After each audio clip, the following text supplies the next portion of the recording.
Well, it's a good evening here from the studios in Brisbane, Australia. Of course, we've had our full day at work, but my two co-hosts tonight's show is just starting the day. And it's a good evening and it's a good morning to you two up there in the Northern Hemisphere. Hello, Andrena. Hello, Jeffrey. Morning, John. Morning, everybody that's tuned in or tuning in to Dreaming the New Dream. And today's the 20th of February, and I just can't believe how fast we are whizzing through. Anyway, it's my great pleasure to have John Gibson on the show today. So welcome, John.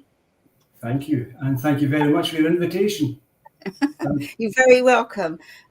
Now, this is the first time I've actually seen John, because my dear friend Helen of, I don't know, about 25 years, when I've been with Helen at different times, she's spoken to John on the phone, and I've chipped in as well. And we've talked about sounding bowls and all sorts of things. So I've spoken to John over the years. But anyway, at Christmas time, I was staying with Helen, and I don't know, it came about when we were talking about sound and the subliminal tones and all sorts of things. And I found out more about you. Then I thought, wow, that's something really interesting, and we haven't covered that before. So without much further ado, much further waffle, John is a healer, a poet, a writer, an artist, author.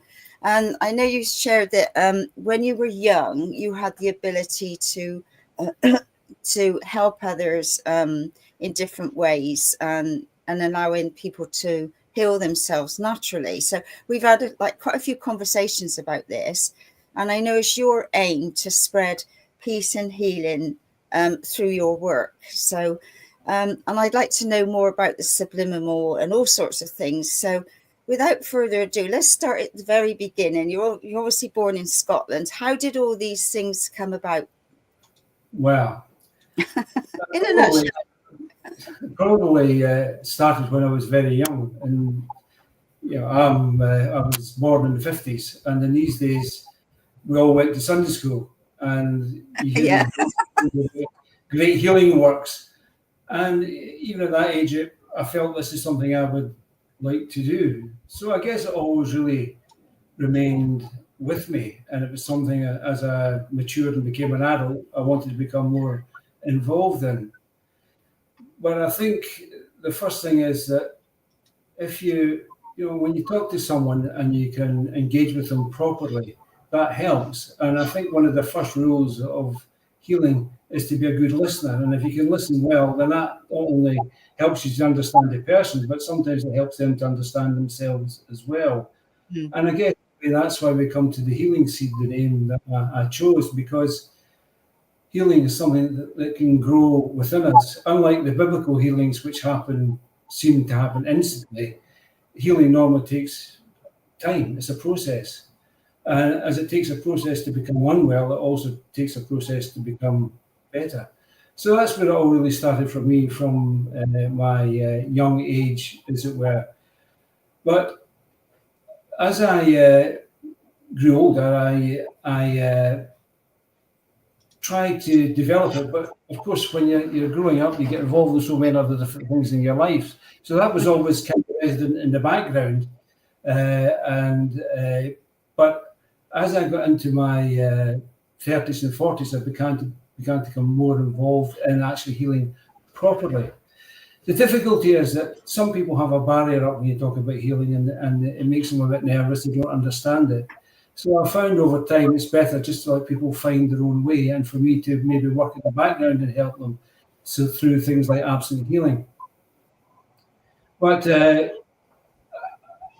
think the first and most important thing that people get confused about healing, because they think of it as in like faith healing, and it's not faith healing. It's nothing to do with faith at all. It's to do with the energy of the universe and channeling that energy of the universe to help someone to feel better.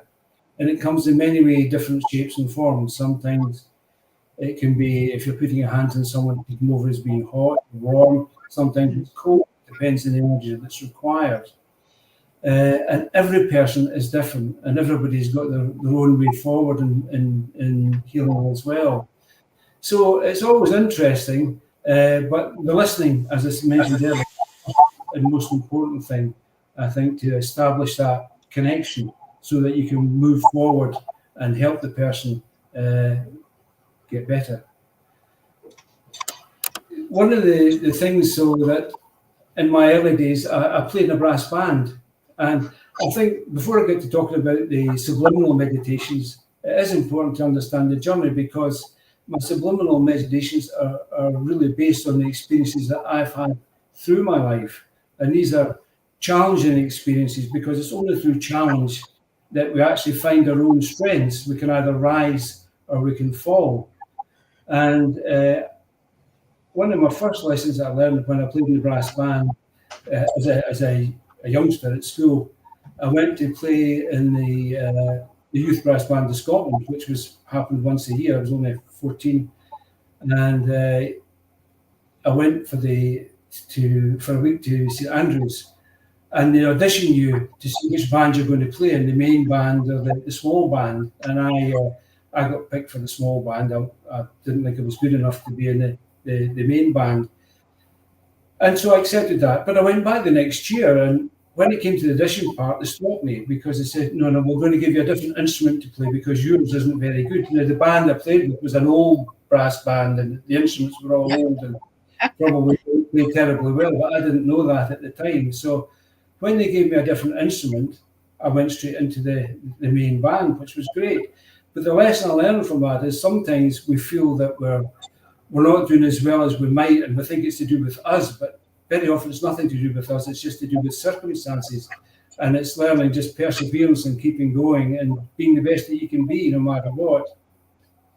So quite a while after that, when I was a Sunday school teacher for a while, and one of the Sunday school teachers I always thought, absolutely wonderful person, kind, caring and everything, but she always looked as if she was a bit down inside herself, and I thought I would try and send her some absent healing, something I hadn't really practiced very much before. And the thing with absent healing is that when you do absent healing, you never ever really find out the results of how successful it was. So I did this, and a few months later, my ex-wife now, was coming at one of the supermarkets, and this Sunday school teacher was walking out at the same time. She said, "Oh, hello." She said, "How are you?" And they had a chat. And she said to my wife, she said, "The funniest dream," she said, "about John." And she said, I felt, and I'm trying to remember exactly what she said, but I was sitting in a big warehouse and I was all alone, and all of a sudden John was there and he put his arm around me and gave me some comfort. And for me, that was a great confirmation that absent healing actually does work. And it's something I've continued with until this day. So at nights, I'm usually sitting with through my healing list and send out what energy I can to help those who are in need. But the thing is that in healing, you can practice. I went to healing groups. You can practice with different people, but it's never the same as actually the real thing when you're working in someone who is ill. And I don't know, I must have been in my 40s. A friend called me and said, I've had a call. This man is terminally ill, but he wants someone to give some healing. Would you mind going along and seeing him? Now, I've never had direct experience before then in working with someone who was terminally ill. So I said, yeah, I would go along. So he came along with me, and I met the man, I met his wife. In fact, I think I met some of his family as well there. And he'd had a terrible cancerous growth underneath his arm, and he was terminally ill. I mean, it was weeks his life was going to last. So I gave him healing, and in actual fact, I worked on his wife as well, because people forget that when someone is terminally ill, it's a dreadful thing. But the partner, the wife or the husband or whoever, they're carrying an immense burden as well, because they know that things aren't going well, and they've got to contend with the person who's seriously ill and how they're going to continue in their life afterwards. So I worked on his wife too. Then must have gone for the next few weeks. Then I had to go away to business somewhere, and then I got a call when I got back to say that he passed over, which was sad. But I got some lovely letters from his family saying that with the healing, whilst it didn't make him physically better, he was at peace and calm within himself. So he had a certain serenity before he actually passed over, which he didn't have before, which made his life much easier, and consequently the lives of his family around him as well. And the healing also helped his wife, because she felt more capable and hopeful of her future. So there's no substitute for working with people, but there's got to be a trust involved as well. And if people are uncertain, they can put barriers up unconsciously that stops the healing from being so effective. And I'll come back to that when I'm talking about the subliminal meditations. But having this, removing barriers is very, very important when you're working with someone to get the maximum benefit for them from the healing itself. But life does test you as you go along. And one of the other things that happened to me, I went through a very bad business phase in my life, where married, children, mortgage, all the rest of the usual stuff, and things weren't going so well. I was in sales, and everybody in the sales team I was working in had exactly the same problem.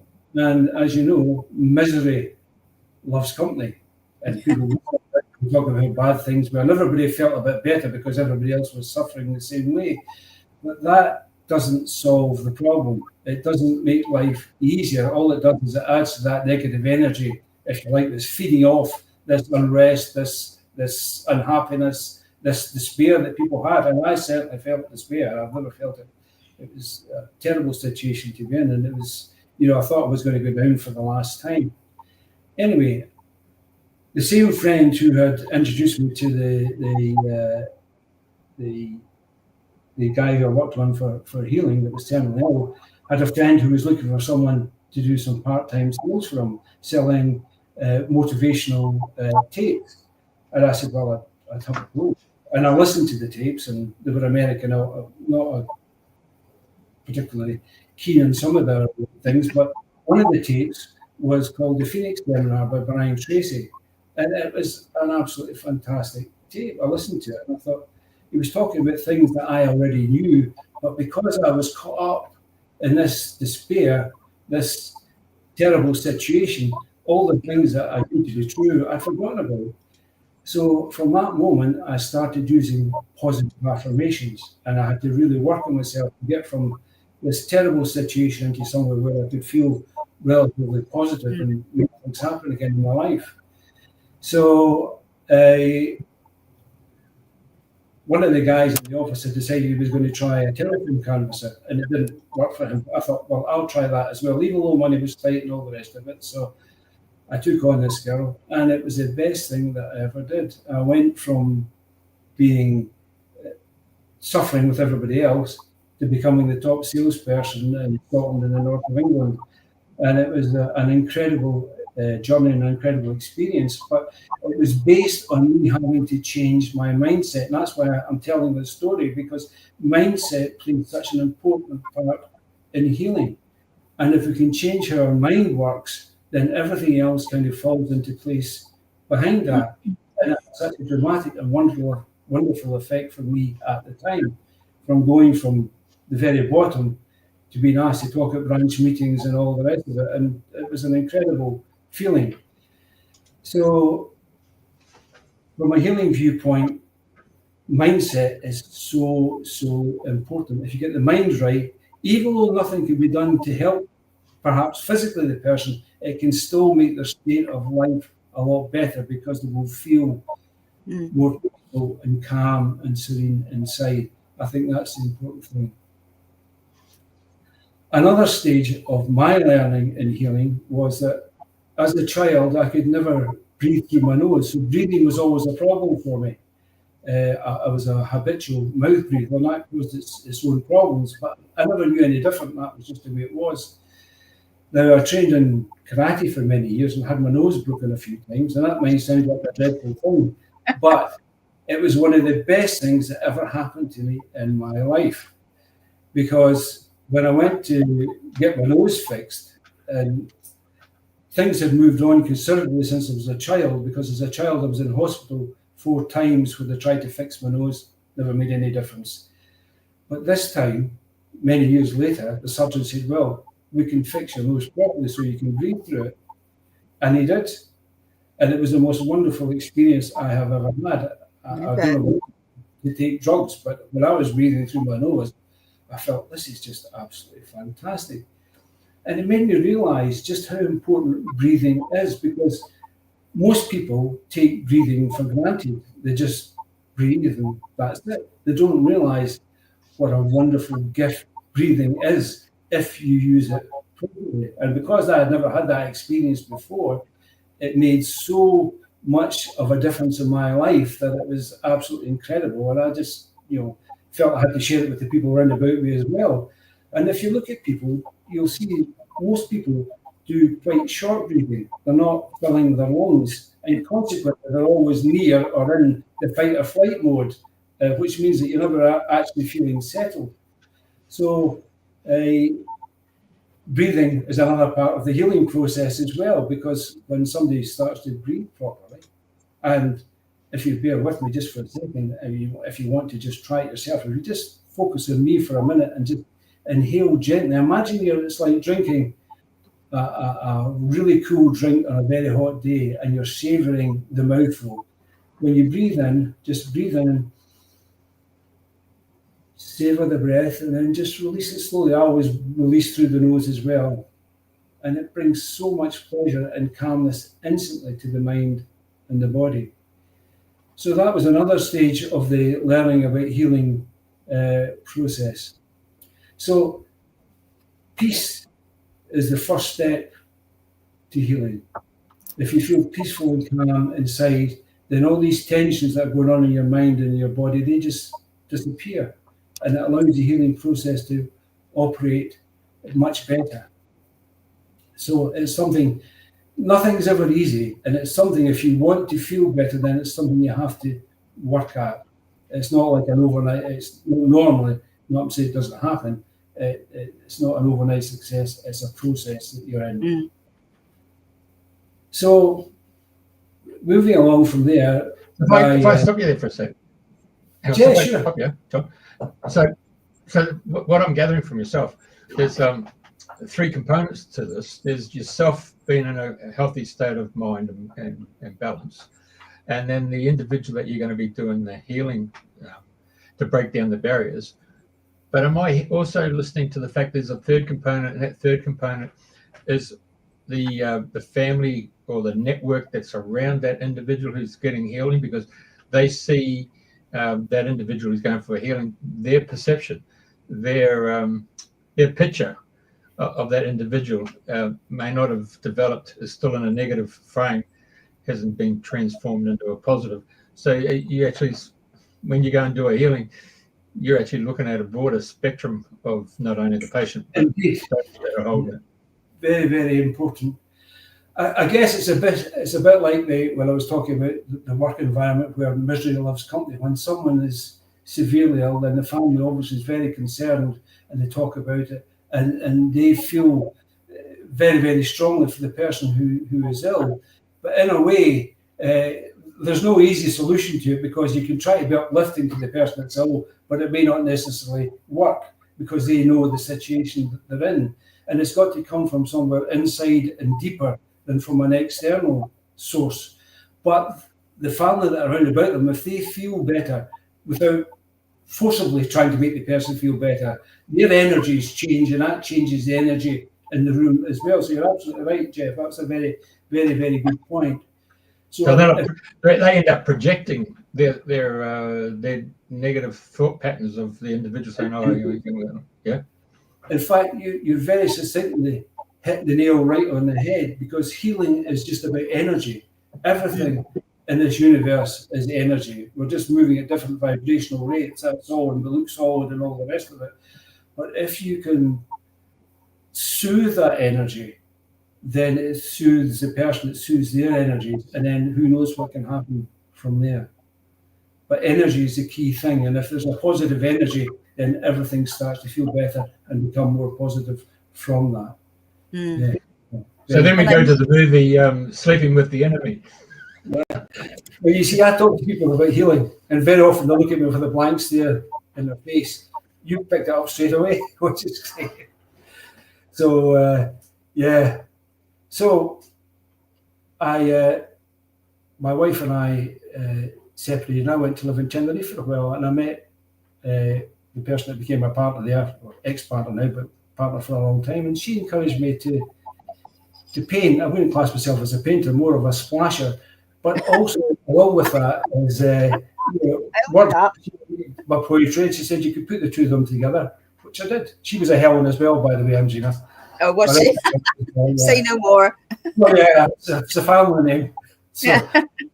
So Helen encouraged me to paint and use my words too, which I did. And at the end of the day, as my sister Helen said many years ago, when you do something, it might not necessarily get the results you want, but if you're getting pleasure from it and it's opening you up in a sense and expanding your own knowledge, understanding, wisdom, or whatever you want to call it, and pleasure, then you should do it. So that's what I've done, and I've been splashing and writing for quite a while now, and for want of a better expression.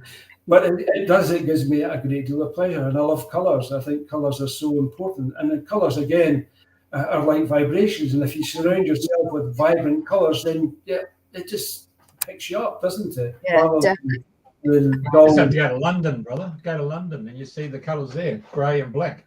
Yeah, exactly. Yeah.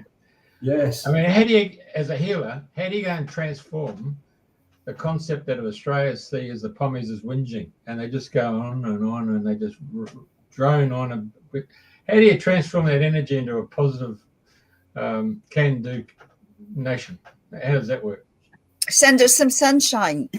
Yeah, well, absolutely. That sounds good for a start.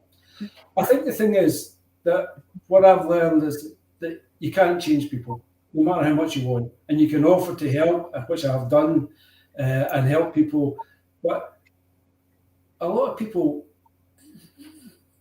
they're in a comfort zone, and even though that might be misery, that's their comfort zone. That's how they prefer to be, and you can't change them. All you can do is aspire to be the best that you can, and when your energy is positive, and if you like, lights up a room, if that's possible, then without trying, you will automatically lift them up slightly in any case. But if you try to talk to them about it, then you get a completely different response. Yeah. So I have found, and now is I've changed the way that I handle things completely. I normally don't even talk about healing to people now. I just try to be myself, to be positive. Yeah. And I do find that works in a lot of instances. It'll pick people up rather than, even though they might not want to. I don't know if you've ever watched the movie The Life of Brian. And there's a scene in it where this cripple, played by Michael Biehn, he gets healed, and he's not happy about it at all. He runs up and he says, "Why have you healed me? You've taken away my livelihood. This is my living, and now I'm better. I can't do that anymore." Yeah. Some people are happy I don't mean they're happy, but they're comfortable with it because it's what they understand. And so consequently, they don't want to move out of that situation. They're scared to move out of that situation. And not only that, they may be getting sympathy and help and enabling from other people, which makes them feel, I'm okay, I'm happy here. I can live with that, rather than take that step out and maybe grow inside and enjoy my life a bit better. And I think that's actually the key thing, because fear does hold us back a lot in life, and I include myself in that as well, because if you look back, there are things that you say, "Oh, maybe I should have tried that, but didn't," because I just didn't want to either embarrass myself or whatever. And it's that fear that holds it, as opposed to looking out and embracing life for what it is. It's a wonderful experience if we choose to have it that way, because it all comes down to choice. That's the important thing. And I've been around for a long time. I've been around the block a few times. I've had the knocks and what have you. But if you can accept the things that you can't change, then it makes life a lot easier, because if you don't, you're carrying this enormous burden around with you everywhere you go, and then something else happens and it's another part of the burden, and that's how people become ill, because the word disease is dis-ease. You know, we're not happy inside ourselves. Even though we represent an image of happiness, or it's not a true happiness, it's something that's a face that people put on to hide what they're actually really feeling. And so therefore, being the best version of you that you can be helps other people anyway, automatically, without you trying to do anything. Just being yourself, the real version of you, the best that you can be in any case. Sure. Hey, do you guys in England have the Dyson vacuum cleaners?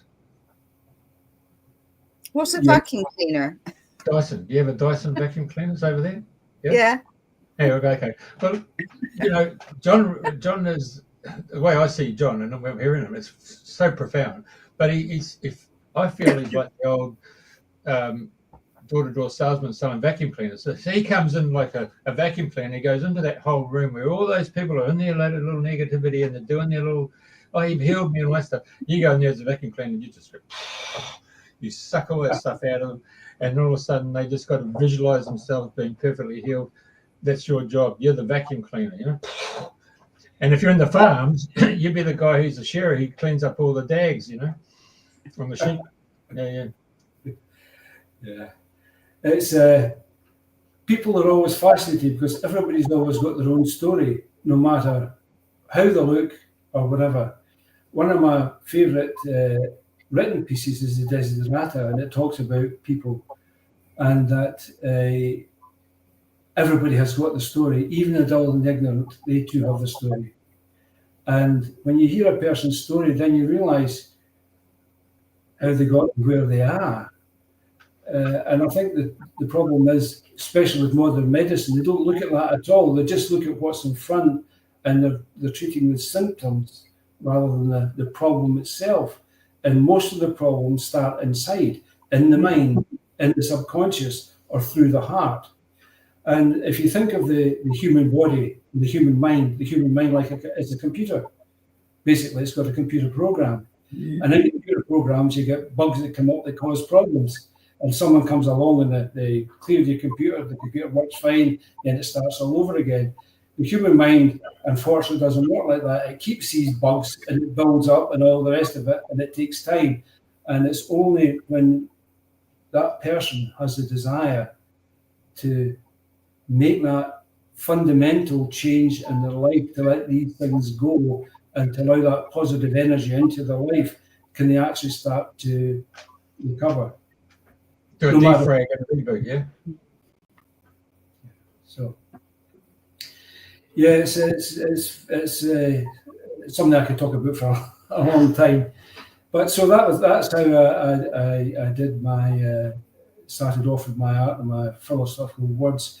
And then I started my Father Heaven YouTube channel, where I do it's quite a quiet channel, but it's nice. I enjoy it anyway, just sharing what I feel. But I've always had an interest in hypnotism ever since I was a young boy reading a book at the library about it. It's fascinated me, and because again it comes back to the human mind and how important it is. But an interesting part of it is I was lent a book by a cousin who had studied hypnotism, and in this book was this story about a true story, and in fact I believe it's recorded in whatever the hypnotism, the people that one of the managing bodies of it. This two doctors, one was a doctor, I think one was a surgeon. The surgeon had a patient who had a terrible medical condition that affected his skin, and the person couldn't work. They were having a terrible time and all the rest of it. And the surgeon was chatting to the doctor and said, "I'm going to have to operate and do this, try and do whatever it was he was going to do." And the doctor said, "Well, look," he says, "I do hypnotism. would you mind if I try some hypnotism on him to start with? And the surgeon said, oh, well, fine, yeah, it won't do any harm, on you go. So the doctor hypnotized the person, and the person actually started to get better. Their skin started to heal up. It got to the stage, if I remember correctly, it was quite a while ago that I read it, he actually got a job.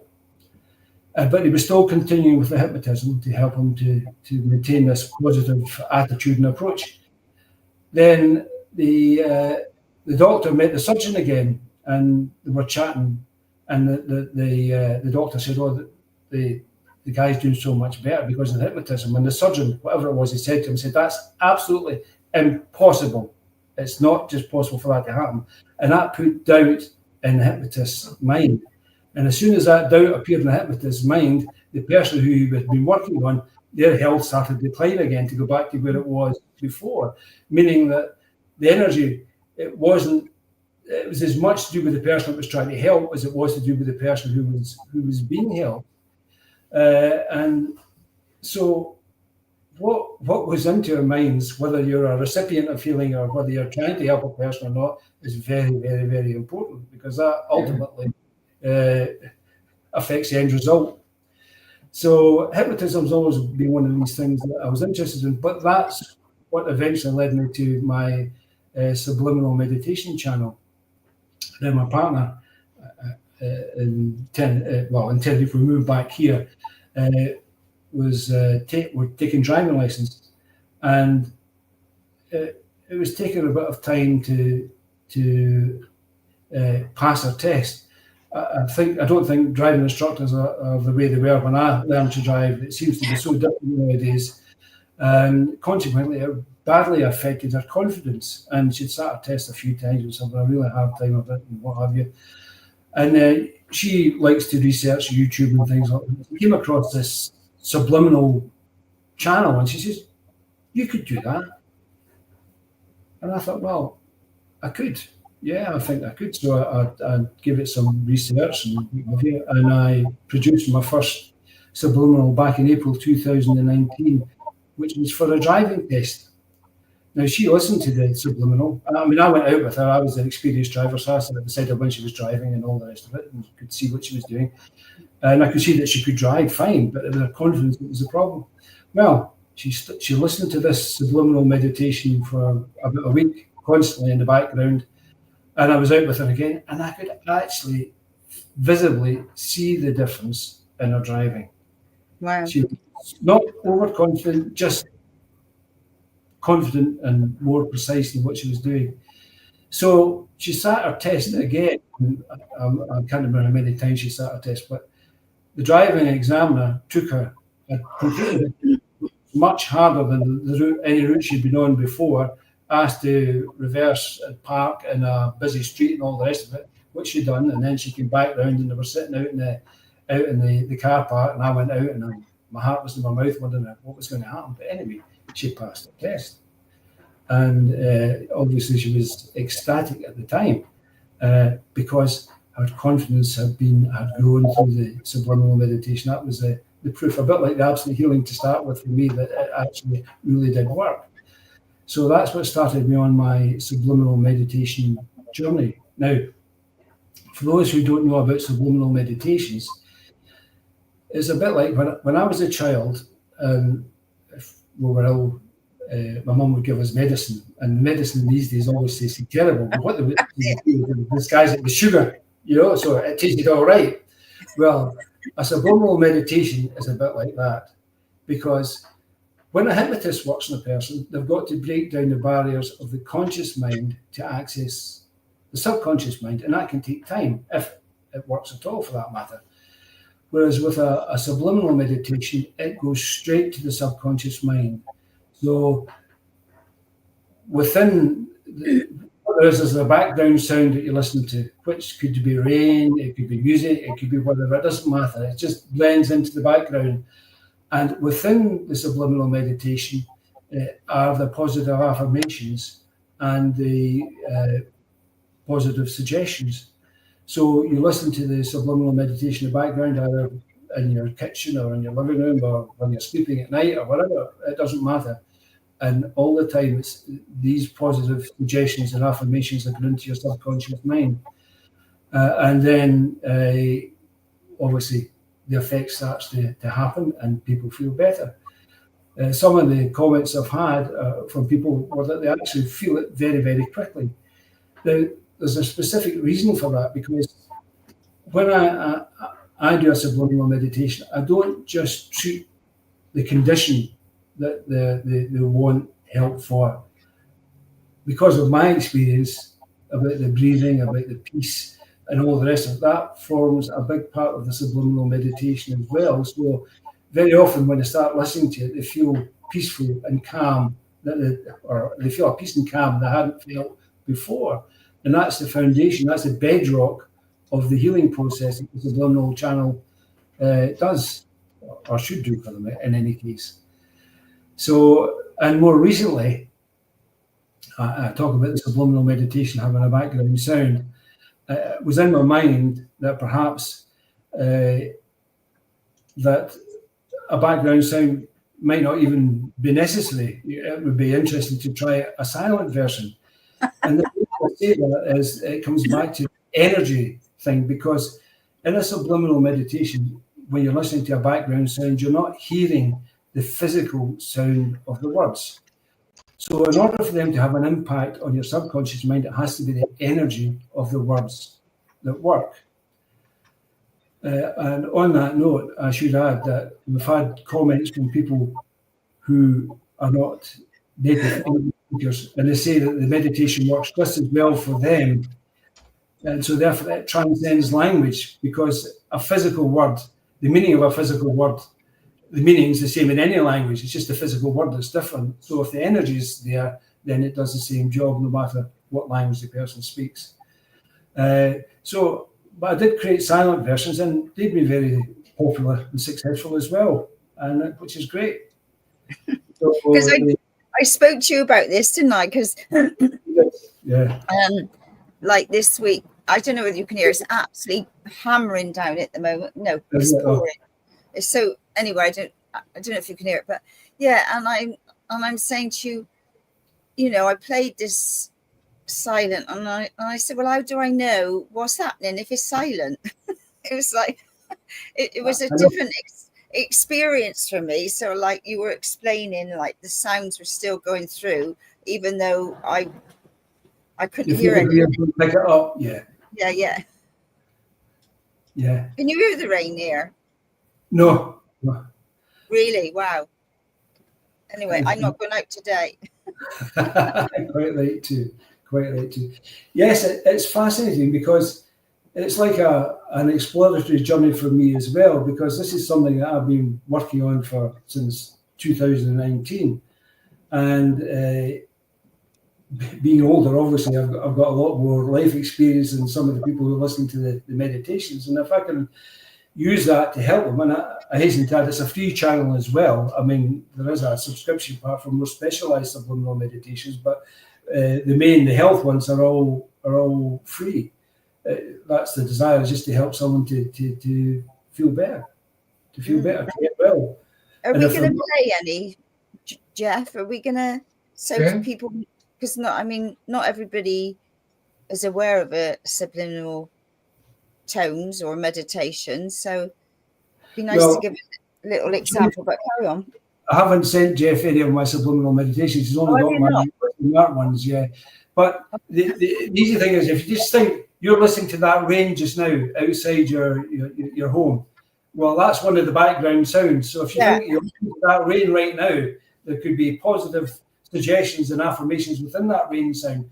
Because a background sound can be a comforting sound as well. It's something that makes you want to maybe get cozy, cuddle up, feel safe and secure, and all the rest of it, which allows the other part to work very, very well.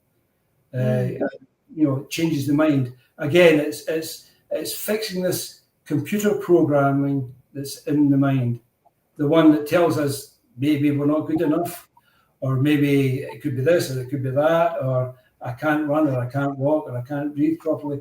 It's all to do with programming. And if we can fix the program, I'm not saying everything's possible. This is a journey we're all on. It's a process that we're working our way through. But if it helps at all, if we can adjust the programming and make life easier for people, then that's a success, and that makes me very happy. I know this is some of your artwork, because I know Helen has got a couple pictures on the wall, and one of them, I said, "Oh, that looks like an angel or a face in the background." I can't remember which one it is now, but you like, I can see, like, at the top there, like, there's a little being in yellow there, little face, Yes. and Yeah. you can, well, I can see, like, I can see, like, down in my bottom right corner, I can see another face. And yeah, so I can see lots of things that others don't see it like that, Well, that's really interesting you should say that, Andrena, because I have found that, and it's the strangest thing, how I work with the colours, because it does create images that I don't expect at all. I get faces, sometimes I get animals as well. Without me trying, I'm not got a paintbrush and trying to put a face, nothing like that at all. It's all very, on the surface, random. But obviously there's another energy at work there that kind of shapes things the way they're meant to be, or they're meant to be seen in any case. And I think, again, one of the things I was told many years ago when I first started exploring more the spiritual aspects of things, that you've got to have an imagination as well. You've got to be open. If your brain's in a closed box, it's never going to learn anything. It's never going to see. You're never going to stretch your imagination or your subconscious or your conscious mind. And so it's important to have an open mind. Not to be deluded or whatever. That's not what I mean at all. It's just to have an open mind and make up your own mind about things, rather than making decisions based on what other people tell you. Even with they may have their best interests at heart, at the end of the day, the only person that can make the right decisions for you is you. That's it. So are you going to show some of more of your artwork? Did you send Jeff some of the artwork? Yes, he has. Yes, he's got a selection there. Poor Jeff's on the spot right now. No, he does this. Comes easy to him. Talking about healing, having said that, and having done research in healing, one of the things that really fascinated me was what you said, Andrena, that talking about the voice. I don't know if you've discussed this with any of the listeners before or not, but I'd never come across that before. I thought it was really, really fascinating. Yeah, no, it was amazing what came up for you. I mean, and a beautiful testimonial. So thank you for that. And like, this is where the color comes in. Like I said to you, each note relates to a color and a star sign. So, and it's like whatever color you're wearing relates to that chakra, that energy, because like the darkest color I think I'll wear is a sort of a dark blue or a dark purple. I'm not, black doesn't do anything for me. I don't think I might have a black pair of boots. That's about my limit. But and I know like today I knew I was going to wear pink, and like, for me, I know what color for the day I need to wear, so yeah, color is so important. It's such a vibration. It is. But the thing that you haven't touched on, which I thought was absolutely impressive, was actually, if I've understood you correctly, is that the voice, everybody's voice has an octave.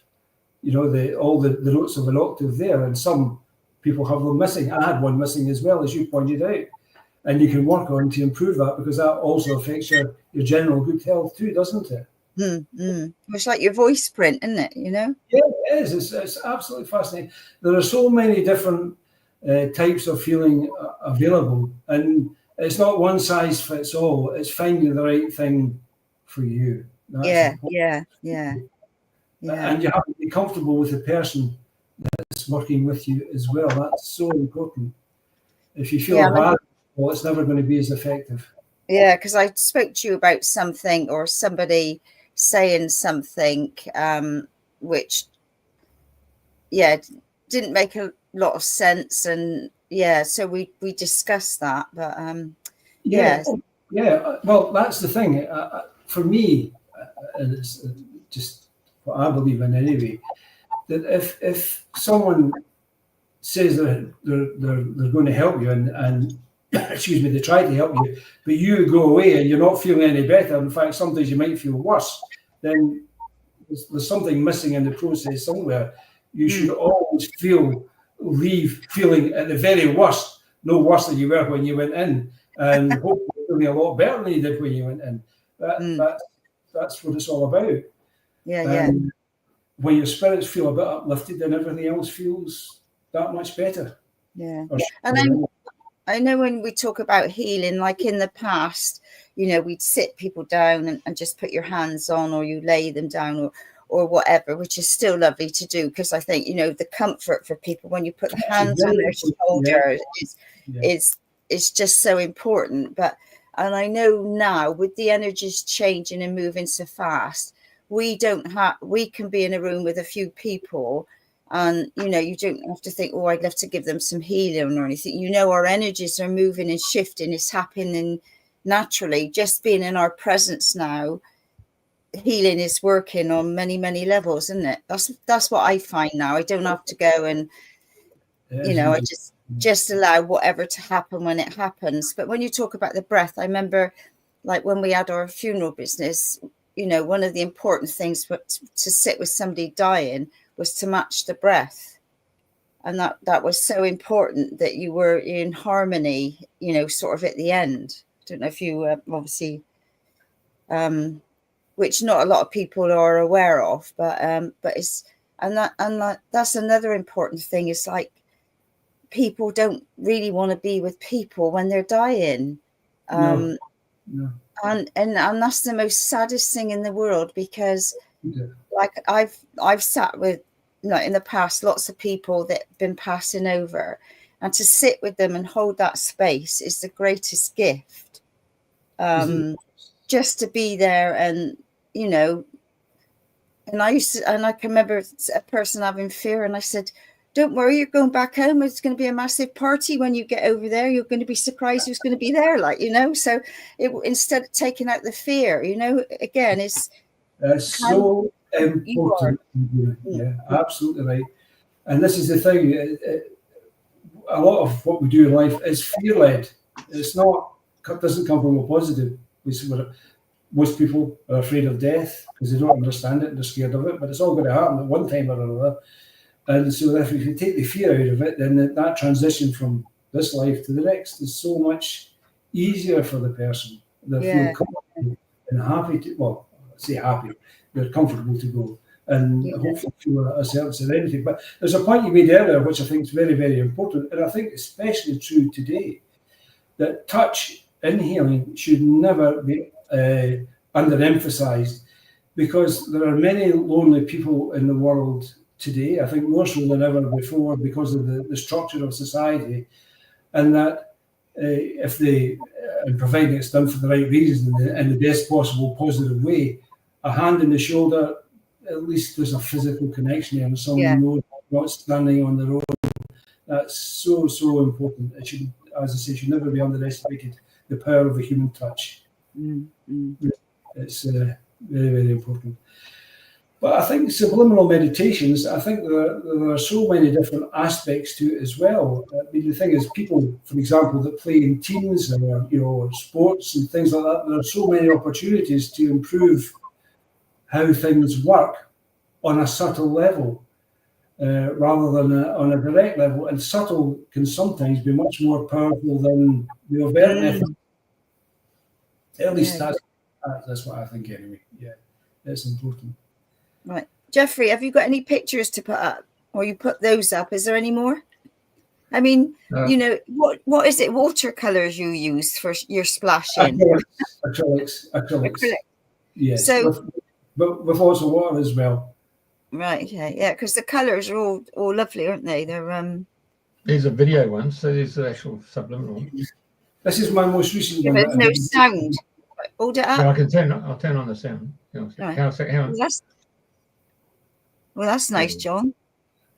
That looks like I can see the eye, the mouth, like not a whale, but what are those big fish that sort of like a puffer fish? with a cherry on the top. Yeah, I think it's something because I sometimes look at them and I see things that I never saw before. But I don't know if you can see there. But that looks like a domino to me there. It looks like a what? A domino, double one. Oh no, it looks like a little dog to me, 2 eyes and a little nose, a little button nose. Yeah. Yeah. Yeah, no, I could see lots in that one. Thank you. Yeah. Right, okay. Right, Jeffrey's going to play one of your sounds now. Which one? Sorry? Which one do you want to play?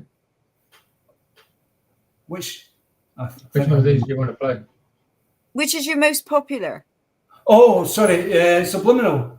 Yeah. Yeah. The most popular one is for people who are trying to stop porn. The porn is an addiction. And stop what? Porn. Oh. Yeah. Many people suffer from it and they find it very hard to stop. It affects their lives in terrible ways. And I think that's probably the most successful one. But people ask me to do subliminal meditations for, if they've got a specific need. I'm happy to look at it, providing it's going to serve the greater good, if that makes sense. You get people who ask for things that are obviously very, very personal, but it's only for them, which is different. Yeah. But if it's a general condition, then that's different. I mean, I was asked to do one for people who, is it DCDB? I can't remember exactly what it was called now, but where they don't have a sense of reality, and it's proved to be very popular as well. Just to, take them out of that situation where they feel as if they're grounded, which is, there are so many different conditions around nowadays because it seems to be that we put names for them. Yeah. Right. You going to play this one?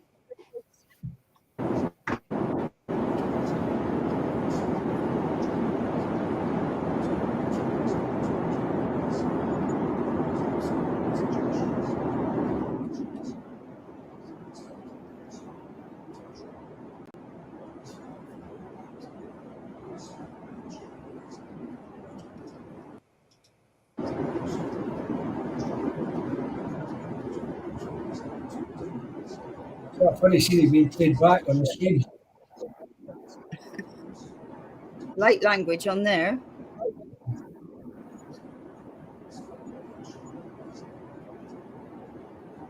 Have you done any art, Andrena? Pardon?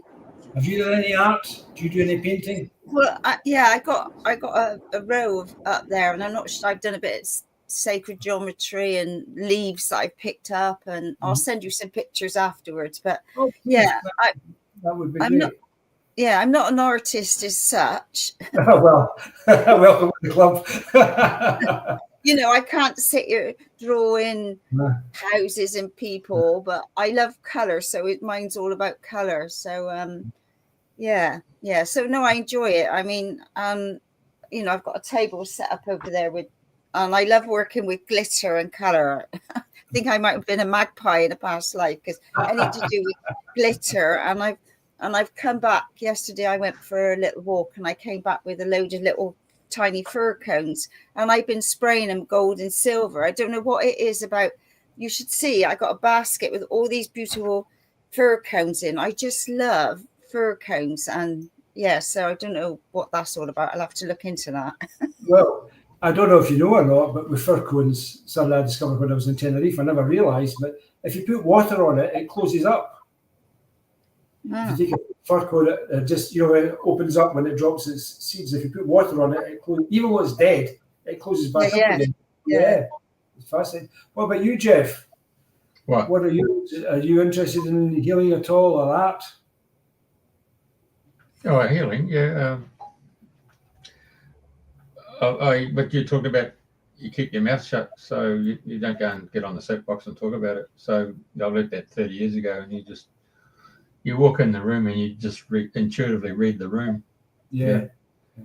And you sort of direct it into the appropriate space on that, and you have a chat with someone, and and then you walk out. You just got to be more aware that sometimes there's an energy transfer that, they get boosted, and then you walk out and you feel, oh, okay, the vacuum cleaner just sucked me, so I need to go out and just replenish Discharge. myself. So you mentioned that because that's one of the subliminal meditations, and then it was for energy vampires, because that used to happen to me quite a lot. You talk to someone and you come away, you feel absolutely drained at the end, and you've got to have protection up for yourself to stop that from happening. And one of the other things about healing that I was told many years ago is you have to be careful if you're working with someone not to actually take on what they've actually got. You've got to keep, it's not a barrier, it's just a protection to make sure that you don't take on whatever is happening to them. Yeah. And some people got a lot more dramas than others. Oh, indeed they do. Okay, so we've got 2 questions here from Mary. Yeah. Yes, well, very, very good question. Now, it really just depends on the circumstances, because if the person who is terminally ill, for example, might want to have a sleep after it's not uncommon for people to want to sleep after they've had healing as well, because that's a very, very important part of healing too. So it depends what's appropriate. But sometimes it's better to have the partner on their own, because they can say things during the healing that they couldn't say with their partner or their spouse being there. But very, very good question. Yes. If you follow the cats will always find a spot, and they'll just curl up and they'll just, they might be in the sun, or they might just find a nice secluded space. Or sometimes they'll know and they'll come up and they'll sit on your chest and then move into that harmonic resonance. Send you off to sleep. Which reminds me of a story which was based on a true story, actually. All Creatures Great and Small, with James Herriot, the vet. I don't know if you've had it in the original one. And one of the stories was that he was called to a farm, the young James Herriot, who was just starting off as a vet. And they had a sheep that was just lying stretched out. And he said to the vet, could you have a look and see what you can do? And the vet, James Herriot, checked the sheep over and said, oh, there's nothing to be done. He says, what I'll do, he says, I'll just give it a shot here. It'll just go off to sleep, and then it'll just pass away in its sleep. So they dragged the sheep into the barn, and James Herriot gave it a shot, and off he went. Anyway, a month or two later, he was back at the same farm, and I could get the dates wrong, but this is the story itself.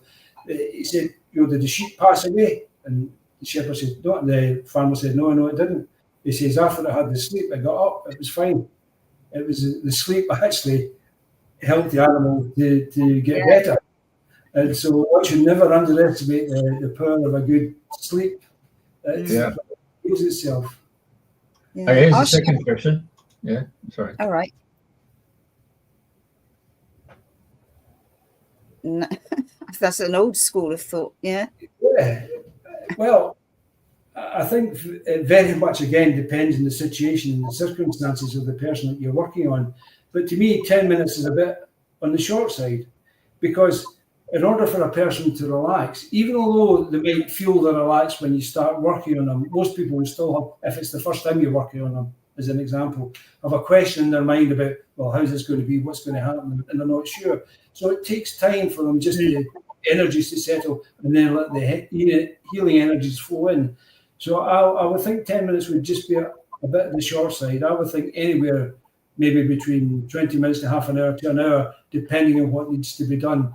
But you've got to be guided by the person that you're working on anyway, because you can, in a way, feel what they're feeling and know when it's time to stop.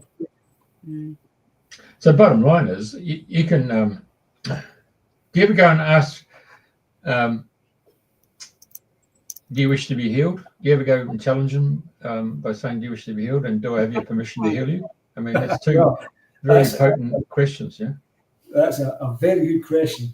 When I first started, and I'd say to people, I'm involved in healing, would you like? Yeah. And they would look at me and they would say, what healing? Is that the work of the devil? They would say, seriously. Mm. And I would look and say, no, it's not. People get very funny when you ask. And of course, if you look at the Bible, Jesus, and I'm not saying this as a Christian, I'm just saying this is what's in there. That makes the point. Somebody said to Jesus, is this the work of the devil that you're doing? And Jesus said, anything that works against itself is absolutely doomed to destruction. So if the devil works against himself, he's never going to survive. So that could never happen. The healing comes from a pure place, or it should come from a pure place, a pure heart, and with love, of course, because one should never underestimate the power of unconditional love. Mm-hmm. In fact, it's the single greatest energy in the universe.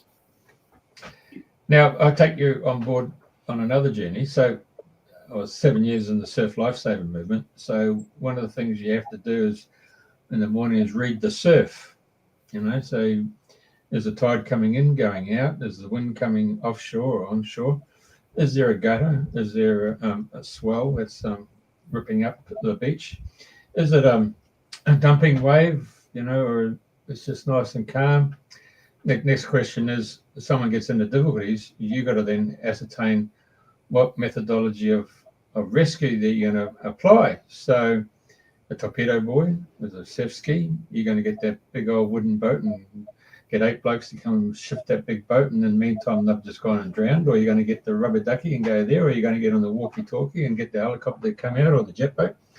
So the question at the end of the day is that when you go out there to rescue those people, and then they cling on you, and then so you got to bring them back through the waves, and until such time as when their feet touches the sand, and when their feet touches the sand, then that panic is released, and then they start taking their arms around your throat, and you can start breathing again. So I'm just saying, form of healing takes place on many levels. So you're going in there to rescue someone in terms of your healing. Same sort of analogy, isn't it? It is. In fact, it's a very good point, Jeff, because it's very easy to build up a dependent relationship, and for that matter, for someone to take advantage of someone else, because that person is vulnerable right at the very start. That's why you're there to help them in the first place. And, you have got to be careful who you allow into your life. I say this to everybody, to make sure that you're happy and comfortable with the person that you're going to either be working on or working with. People can become dependent very easily. So if you give someone healing, they might want you to go back next week, the week after that. And really what you want to do is to extricate yourself gently so that they can make their way forward in their own life. Because the whole idea is for someone to be independent, healthy, not dependent, think I need this like a fix every week of someone coming along to work on them. So the healer, the so-called healer, then becomes dependent on that particular person coming every week to pay them a transaction fee to keep their overhead. So they really become dependent on the person coming for a healing. So it's just like, so I was going to say, I've got to not say that, but I was going to comment about some other profession there, but I won't. But you're right. It's one of these things that trust is so very, very important, but it can be so easily misplaced. And I'm not saying that to frighten people. Common sense has always got to be there. Not to get caught up in someone else's excitement, adventure, or drama, or whatever, to keep a cool head, no matter what side of the equation that you're on. If you're the healer or the person that needs healing, you've still got to use common sense and be guided by what you feel, not by a sense of, this person's going to make me this and make me that, or whatever. That's not how it works. The important thing is you've got to trust that person that they're going to do the best that they can for you. I recall a Cherokee Red Indian guy who'd been taught their indigenous ways of healing. And he then joined in California, Arizona, one of those two states, because he came over from Virginia. He joined a clinic, and he did his work, and they only came in once, and then they never came back. And so the director of the what's name said, "Hey, you can't do that, mate." He said, "What do you mean?" He said, Well, we get appropriations, on the basis that that client comes and sees us 10 times. He said, well, you're supposed to heal them, mate. That's what the whole Hippocratic Oath is, isn't it? It's a real big eye-opener for him. Yeah. I'd like to share something. When I worked in a hospice when I was in Australia, and I was a volunteer, and I used to go around with I got a little reverie harp, and I used to let people just tinkle away, or I just tinkle away. And I went into this patient, and he had awful breathing problems and coughing. So anyway, I was just sat there, and I said to him, I said, coughing is about getting something off your chest. I said, is there something you'd like to share with me that you want to get off your chest that maybe you haven't been able to say to anybody else? And he said, I don't think so. And then in the next moment, the tears were streaming down his face, and I just sat there tinkling away and holding space. And then anyway, he sort of composed himself, and he said, thank you. And next, within minutes, the family come to see him. And it was like, I was thinking, oh, thank you. Like, for, whatever happened. I mean, don't need to know. But in that moment, he was able to release something that, maybe hadn't been it's just like I'd sort of given him permission to let go of something without family members being there. So important, Andrena, and well done to you. Yeah. Well, it makes a profound difference. It can make such a simple thing can make a profound difference in someone's life. Totally. And it's like giving permission. Okay. It's like giving permission, and it's like when we've worked with people dying in the past, we've said to the family members, have you given him permission to go, and said this, because people are hanging on, and people don't realize, like, can't let them go. Yeah. And they don't want them to go, they don't want them to leave, and that person is ready to leave. So there's this dynamics going on, and yet, families in the best way in the world, sometimes they need to step back and allow that person to go, which is hard. I mean, it's not easy, but it's life. Yeah, I think you very often find that if the person is ready to pass, if you leave the room, then that's when you actually go, not when you're waiting. It's when you go out the room for a moment and it happens. And I've heard that so many times. And when my mum was passing, I went and sat with her for the last few hours, and I had a friend come and she did a prayer over her, and she said, let's thank that body, that vessel that has carried her through the traumas and all the things. So we did all that and what have you. So, and I don't know, she was there a couple of hours. So, she said, well, I got to go now. So I said, I'll see you out, because it was in a nursing home, went to the door, came back, mother was gone. And, and I thought, God, I've heard everybody say, I went out the door, and it literally happened to me. I went gone a few minutes, and I come back and she'd gone, and I thought, wow. She couldn't wait for me to get out of the room so she could go. Well, that reminds me of I know time will be short, but no, it's fine. I read this book many years ago called, I think it was Life After Life. It was the first of the genre where people talk about near-death experiences. In fact, it was the guy, Dr. Raymond Moody. It was his second book. He was talking about a man who died, and he was stretched out on the mortuary table, dead. I mean, really. And the guy obviously was living, because he was telling the story afterwards. He said that when he was lying there, he found a white light and what have you, went, and he was asked this question, is there anything that you want to finish off before you actually pass over? And he said, well, something along the lines of, my 14-year-old son's going through a hard time at the moment. I feel I really need to be there for him. And they said, well, okay, that's fine, you can go back. So this is after quite a bit of while. He's been lying on this mortuary table. He sat up and he was back to where he was before he left. It's just all these energies at work. You don't know what's going on, do you, really? No, totally.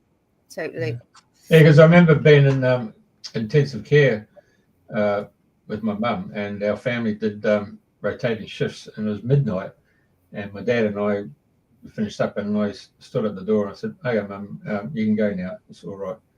And then that was midnight. It was about 1:10. My brother rang up and said, "Oh, Mum's gone." Said, "Okay, no problem, mate. All good." Mm. It's hard though, isn't it? It's always harder for those that are left behind, I think, because you've got that grief, that sense of loss. But the other part says, well, at least they've moved on. Yeah, well, yeah. the thing for me was a couple of nights later. I'm standing on our family's front porch, and Mum walks through the bloody wall of the bedroom, comes out on the porch and said, "Well, what's going on?" And I said, and then I grabbed hold of her and said, "I'm taking you to heaven." And then boom, straight took it away. Wow. So that to me was, okay, she's good. No, not a plus. All good. Yeah. No drama. Yeah. Great story. Mm. Okay. What else, Andrena? Anything else, mate? No, I think that's been really lovely, John. I've really enjoyed your sharing and listening to you. And yeah, I should be playing some more of the sounds, whether I can hear them or no. I still got to get my head around that a silent meditation. It just, I know. It's a strange one, isn't it? Yeah, it really yeah. is. I find that too. Yeah. But thank you both very much for your hospitality. Greatly appreciated. No, it's absolutely lovely. So thank you very much, John, for being the star of the show this week. Thank you, Jeffrey. And thank you, everybody. And same time, same place next week. Oh, hang on, sorry, we've just got one more. Hey, the subliminal as opposed to theta waves. As opposed to what, sorry? Theta. Theta. Theta waves. Theta. Or theta, yeah, okay. The work that was done by Jose de Silva, the American guy. Yes, I know that, yeah. Yeah, and alpha dynamics, all those things of going into a theta wave, and then you absorb everything. So, so subliminal, I know in radio stations, we're not allowed to use that subliminal type of broadcasting, purely for people who are driving. Yes, of course. Yeah. But from a healing point of view, it's been an awesome way of describing it. And also for my hypnotherapy, I thought that was a very interesting part of the show today. Oh, thank you. Thank you very much. And interesting enough, I did do a Jose Silva course many years ago in Glasgow, and it was very interesting. Yeah, I did enjoy it. Yeah. All right. Thank you very much. Thank you. Thank you. All right. Thank you, everybody. Good evening.